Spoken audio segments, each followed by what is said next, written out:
আলহামদুলিল্লাহ, আজ ১৬তম রোজা রেখে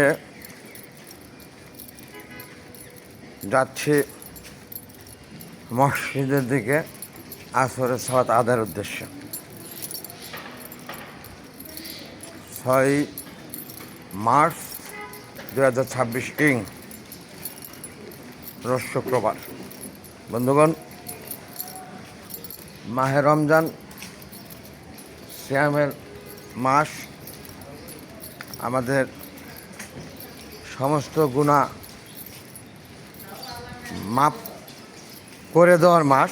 আমরা যদি সেইভাবে আল্লাহর কাছ থেকে মাপ চেয়ে নিতে পারি, আমরা যেন প্রত্যেকে সেভাবে চেষ্টা করি।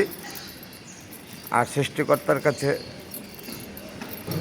একটি চাওয়া, পৃথিবীর সমস্ত মুসলমানদেরকে সুস্থতা দান করে যেন সে মাহে রমজান সিয়ামে রোজা রেখে নামাজ পড়তে পারে প্রত্যেকে, এবং সারা পৃথিবীর সমস্ত মুসলমান মৃত ব্যক্তির জন্য জান্নাত কামনা। দিন শেষে ভুল করে যদি থাকে ক্ষমা সুন্দর দৃষ্টি দেখবেন প্রত্যেকে। আসসালামু আলাইকুম ওয়া রাহমাতুল্লাহি ওয়া বারাকাতুহু। আল্লাহ হাফেজ।